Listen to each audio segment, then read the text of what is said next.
Hi everybody, welcome to a new episode of the vlog. I'm here in the Fisherman's Wharf area in Vancouver, right underneath the Burrard Street Bridge.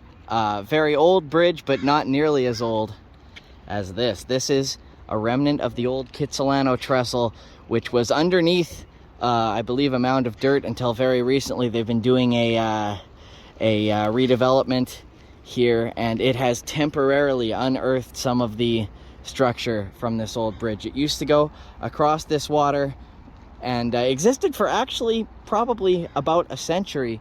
It was built for the Canadian Pacific Railway in the 1880s, but didn't see a ton of use until the BC Electric Railway started running streetcars over it in the first decade of the 1900s, and it was used extensively for decades. To be honest, I didn't even know this bridge had existed until this story about it being uncovered was revealed this past week. And I was so surprised to learn of it because there were so many other crossings here, like this one, and more that way, that I was surprised that the bridge lingered until the 1980s. It was there for a long, long time, even though in its last couple of decades it was seen as sort of antiquated and was not used as much, again, like I said, because there's so many other ways to cross False Creek here. But it stayed around, like I said, till the early 1980s, was fully demolished in preparation really for Expo 86, where they cleaned up the entire False Creek area. And yeah, people didn't really realize that some of the structure for it was still there all these years later. Underneath, I don't even actually know what was here. I don't spend a lot of time here in the Fisherman's Wharf area, even though it is beautiful. But yeah, I guess there was a larger mound of dirt here, and when they were redeveloping it for use in whatever new structure they're building here, I think it's an indigenous-led project for housing, it uncovered this. So this is sitting here for now. Who knows how long it's going to be here as part of this redevelopment. It is my understanding that it's going to be demolished, but I think it's just a really cool, forgotten piece of Vancouver history that has temporarily been unearthed. So definitely come on out here. I know I've been a little bit irritating the joggers here getting a shot of this, but I think this is so cool. Come around and check out this piece of history if you can. Like I said, it won't be here long.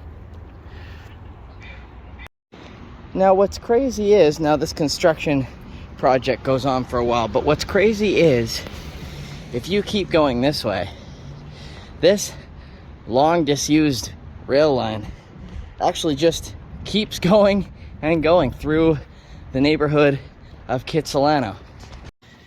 And that's actually what gave me the idea to do this video.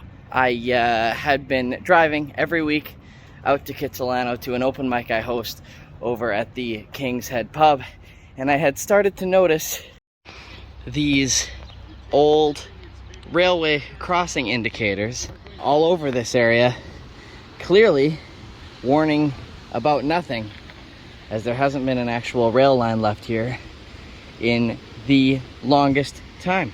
Now, of course, I love to vlog all about the history of this city, but I kind of figured that there once was a rail line here and there's not anymore was maybe not enough content for a video. But I could not have imagined that this railway was part of the original CPR expansion to Vancouver in 1887, that it went across that beautiful trestle bridge into Kitsilano for a century. And actually, even after the trestle bridge was demolished in the early 80s, they actually kept using the Molson Brewery, mostly Kitsilano, famous Molson Brewery, used these lines to continue to transport their products until about 2001 or so.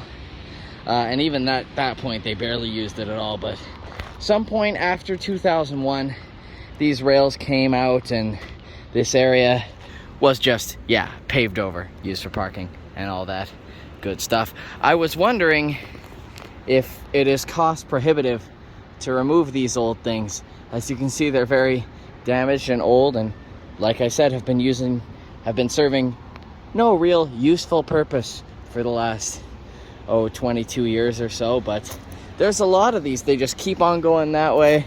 They keep going there. You can see the next one off in the distance, but yeah, I don't know why they haven't been taken down. I guess there's just no need for them to be removed.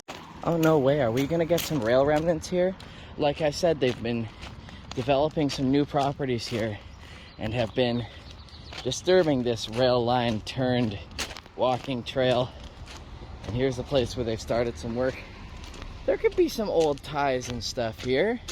Is that what we're seeing under here? You guys will be more experts than me in the comments, I'm sure. Maybe I'm insane. They got these big guys. Could they have been tearing up some of the rails that went through here? I don't know. I mean, maybe, right? Seems possible. Here's a remnant of where the actual rail remains. And yeah, would have run right through here. Like I said, it's been kind of paved over, but the pavement that goes over it has sort of vanished over time. And it would appear I'm going to have to find another way around this, as this is where the construction starts. As I walk, I'll tell you a little bit of the story of, I don't know about this specific alignment, but the CPR's original path into Vancouver. Originally, when it started, it only made it out as far as Port Moody. Port Moody was the original western terminus of the CPR for a little while. The first train to Port Moody arrived in 1886, and then about a year later, the line was extended, like I said, and the first train came in all the way to, I think, approximately what is now Waterfront Station in Vancouver. And speaking of that first train to ever make it all the way out to Vancouver, in 1887, another section of my commute out to Kitsilano goes by this beautiful train, the number 374, which I was thinking this would be the perfect example to use for the same kind of train that would have come across Canada for the first time in 1887, landing in Vancouver. But believe it or not, more than that, this is the actual first ever train to make it into Vancouver on the Canadian Pacific Railroad. I absolutely could not believe that. It's here at the Roundhouse Community Center here in Vancouver. I'll have to come in when the museum's open. It's night now. I had to be a little bit creative in how I filmed this video, but amazing to see this. Yeah, so it's not technically the first train to make it across Canada, as like I said, the CPR existed for a solid year, just finishing up in Port Moody, but this is the first one to do the run after they extended it to Vancouver. You can see they've got the old Canadian flag adorning it there. So yeah, that's just kind of the story of how a couple of different curiosities I noticed during my commute into Vancouver once a week all came together, along with that news of the old bridge being semi-uncovered, that all came perfectly together to tell this coherent story of the beginning of the country of Canada as we know it. Oh cool, there's a builder's plaque on there. Canadian Pacific Railway, builders, Montreal in 1886, so it was a brand new train, obviously. It was a brand new railway, so absolutely really cool. I'd love to do a more in-depth video at some point talking about this and going through what looks like the actual museum display.